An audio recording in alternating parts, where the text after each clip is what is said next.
Kecantikan dan pesona wanita rambut pirang itu begitu dahsyat mengobrak-abrik hatinya. Dia lupa bahwa tak seorang pun dijamin lolos su'ul khotimah. Tak tahan, ia pun mengirimkan surat cinta kepada wanita itu. "Adinda, bagaimana caranya agar aku bisa sampai ke pangkuanmu?"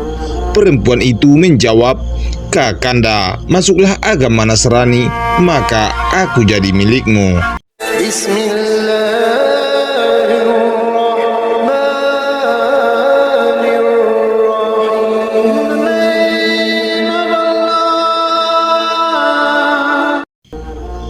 Assalamualaikum warahmatullahi wabarakatuh. Dunia Islam. Seorang penghafal Al-Quran yang murtad di akhir hayatnya. Sebuah kisah miris sekaligus memilukan. Seorang penghafal Al-Quran pada masa tabi'in meninggal dengan tidak membawa imannya. Ia murtad karena terpesona dengan kecantikan seorang wanita. Benarlah apa yang disampaikan Nabi Muhammad SAW 14 abad lebih dulu. Beliau bersabda, "Sejujurnya ada orang yang melakukan perbuatan ahli surga seperti yang tampak pada banyak orang, padahal sebenarnya ia ahli neraka. Dan ada orang yang melakukan perbuatan ahli neraka seperti yang tampak pada banyak orang, padahal ia termasuk ahli surga." Dalam riwayat yang sahih, beliau berpesan, "Sebenarnya setiap amalan tergantung pada akhirnya." Hadis riwayat Al-Bukhari 6607. Lelaki gagah termasuk golongan tabi'in itu 270 Hijriah, namanya nama terbaik. Di medan perang, ia dikenal sangat berani dengan belati yang menutupi satu demi satu tubuh pasukan Romawi.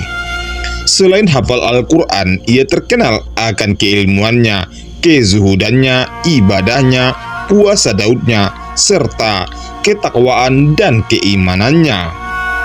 Namun tak disangka terjadi musibah di akhir hidupnya. Murtadnya karena seorang wanita, lelaki gagah itu belatinya terbungkus satu demi satu tubuh pasukan Romawi. Dahulunya dia termasuk dari tabi'in yang hafal Al-Quran. Namanya adalah nama terbaik, Abdah bin Abdurrahim. Keimanannya tak diragukan.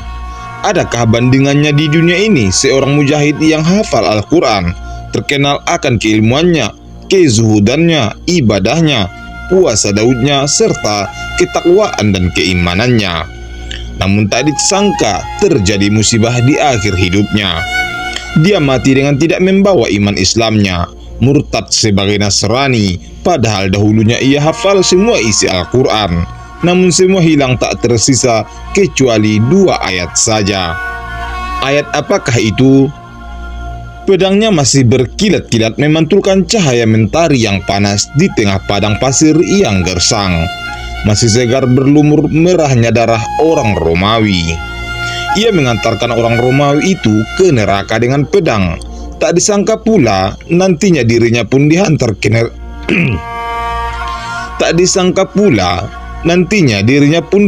ke neraka oleh seorang wanita Romawi.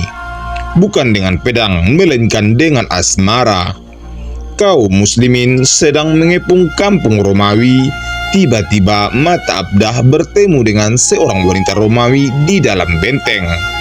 Kecantikan dan pesona wanita rambut pirang itu begitu dahsyat mengobrak-abrik hatinya.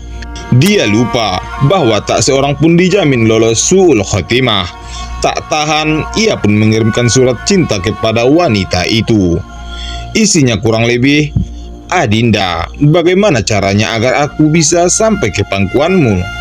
Perempuan itu lantas menjawab, "Kakanda, masuklah agama Nasrani, maka aku jadi milikmu." Syahwat telah memenuhi relung hati Abdah sampai-sampai ia menjadi lupa akan imannya. Tuli peringatan dan buta Al-Quran, hatinya terbangun tembok anti hidayah. Allah telah mengunci mata hati dan pendengaran mereka, dan penglihatan mereka tertutup, dan bagi mereka siksa yang sangat berat. Quran Surat Al-Baqarah ayat 7. Pesona wanita tersebut telah terkubur keimanannya di dasar samudra demi tubuh cantik nan panah itu. Ia rela meninggalkan Islam. Menikahlah dia di dalam benteng. Kaum muslimin yang menyaksikan ini sangat terguncang. Bagaimana mungkin? Bagaimana bisa seorang hafiz yang hatinya dipenuhi Al-Quran meninggalkan Allah? Ketika diminta untuk minum obat, ia tidak bisa. Ketika ditanya kepadanya, di mana Al-Quranmu yang dulu? Ia menjawab, aku lupa semua isi Al-Quran, kecuali 2 ayat saja. Sahabat dunia Islam, inilah 2 ayat yang masih dia ingat. Orang-orang kafir itu seringkali nanti di akhirat menginginkan kiranya mereka dulu di dunia menjadi orang-orang muslim.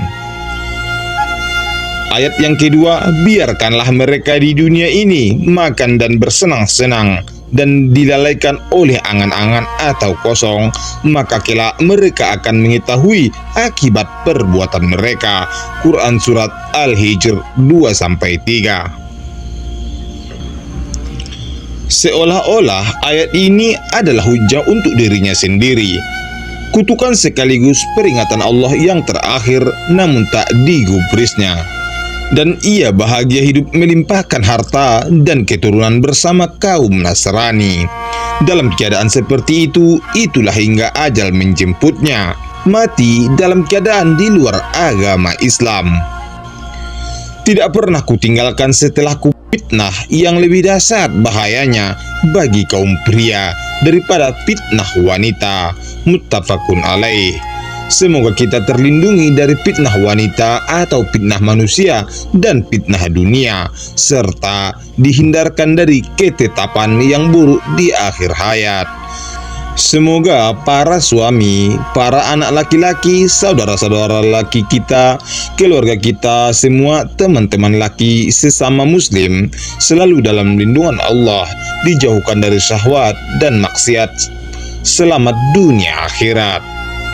Sahabat dunia Islam, terima kasih sudah menonton. Semoga bermanfaat. Nantikan video-video selanjutnya dari channel Dunia Islam.